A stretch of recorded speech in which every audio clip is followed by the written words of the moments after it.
एक गुम हुई पायजेब, एक शक और एक परिवार जो सच की तलाश में खुद ही बिखर जाता है। आज हम एक ऐसी कहानी की परतों को खोलेंगे जो दिखाती है कि भरोसा असल में कितना नाजुक होता है। तो देखिए, कहानी की शुरुआत होती है एक बहुत ही आम सी इच्छा से, एक नई फैशनेबल पाजेब की चाहत। लेकिन कौन जानता था कि यही साधारण सी चीज एक ऐसे मनोवैज्ञानिक नाटक को जन्म देगी जिसकी किसी ने कल्पना भी नहीं की थी। ये सिर्फ एक खोए हुए गहने की कहानी नहीं है। ये इस बात का विश्लेषण है कि कैसे शक और दबाव के माहौल में एक परिवार सच को खोजने के बजाय अपना खुद का एक सच गढ़ लेता है। तो आखिर ये सब शुरू कैसे हुआ? चलिए कहानी के पहले हिस्से में चलते हैं। ये सब शुरू होता है एक साधारण से तोहफे के साथ, जो अपने साथ खुशी भी लाता है और ईर्ष्या का बीज भी बो देता है। तो होता यह है कि नन्ही मुन्नी को एक सुंदर चांदी की पाजेब मिलती है और उसकी खुशी का कोई ठिकाना नहीं रहता। वो सबको अपनी पाजेब दिखाती फिरती है, लेकिन जहां एक तरफ मुन्नी की आंखों में पाजेब की चमक है, वहीं दूसरी तरफ उसके भाई आशुतोष के मन में एक हल्की सी टीस उठती है और वो अपने लिए साइकिल की मांग कर बैठता है। यहीं से कहानी में एक दरार पड़नी शुरू हो जाती है। अब परिवार को भी ये एहसास है कि पाजेब कीमती है, इसलिए उसे खोने के डर से माँ उसे बहुत संभाल कर एक बक्से में रख देती हैं, ये सोचकर कि वो वहां महफूज रहेगी। पर शायद यही फैसला कहानी को हमेशा के लिए बदलने वाला था। लेकिन वो खुशी का माहौल ज्यादा देर तक नहीं टिकता। बहुत जल्द ही माँ को एक ऐसी सच्चाई का पता चलता है जो पूरे घर में जैसे एक भूचाल ला देती है। और जैसे ही माँ को पता चलता है कि जोड़ी में से एक पायजेब गायब है, घर में एक अजीब सी बेचैनी फैल जाती है। हर कोने में एक फ्रैंटिक तलाशी शुरू होती है और माता-पिता के बीच तनाव धीरे-धीरे बढ़ने लगता है। और यहीं पर शक की सुई घूमती है। सबसे पहला और आसान शक जाता है घर के नौकर बंसी पर। लेकिन जब वो इनकार करता है तो पिता का शक अपने ही बेटे आशुतोष पर चला जाता है। और वजह सिर्फ इतनी कि उसे पतंगों का शौक है और उसने हाल ही में एक नई पतंग खरीदी है। देखिए, कोई ठोस सबूत नहीं, सिर्फ एक अंदाजा। अब पिता इस मामले को अपने हाथ में लेते हैं। उन्हें पूरा यकीन है कि वो अपने तर्क और अपनी समझदारी से इस गुत्थी को सुलझा लेंगे। लेकिन यही आत्मविश्वास कहानी का सबसे बड़ा मोड़ साबित होता है। पिता का मानना है कि प्रेम से ही अपराध को जीता जा सकता है। ये सुनने में कितना अच्छा लगता है ना?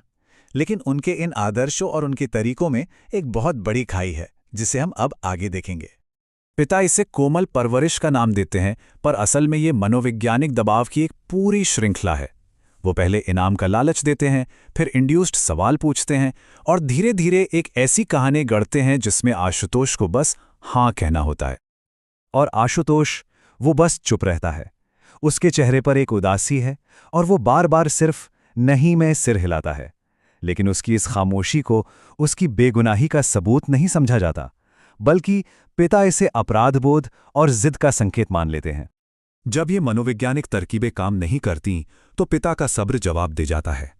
अब कोमल तरीकों की जगह खुले दबाव और आक्रामकता ने ले ली है। दबाव की शुरुआत ईमानदारी के लिए एक आखिरी अपील से होती है, लेकिन ये कोशिश भी जल्दी ही नाकाम हो जाती है।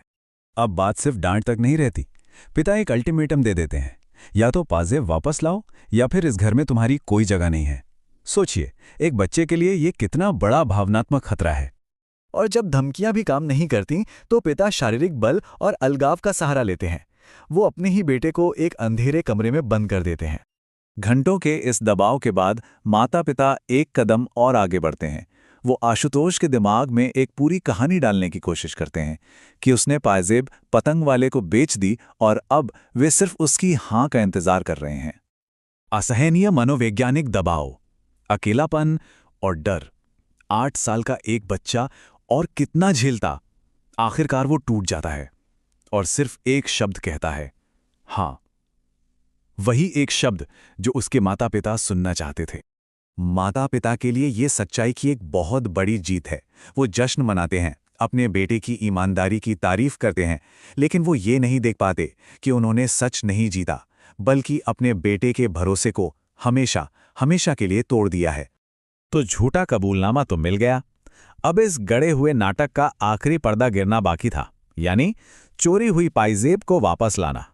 आशुतोष को उस झूठी कहानी का हिस्सा बनने के लिए मजबूर किया जाता है जो उसके लिए बनाई गई है। लेकिन जैसे ही उसे घर से बाहर ले जाया जा रहा होता है, दरवाजे पर कोई और दस्तक देता है।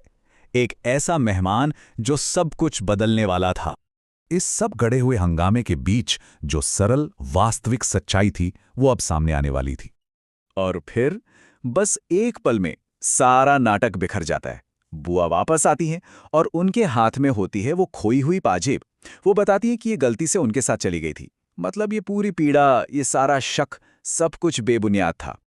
कहानी हमें इस एक गहरे सवाल के साथ छोड़ जाती है। पाजेब तो मिल गई, लेकिन जो हमेशा के लिए खो गया उसका क्या? एक बच्चे का भरोसा, उसकी मासूमियत, इसकी कीमत कौन चुकाएगा?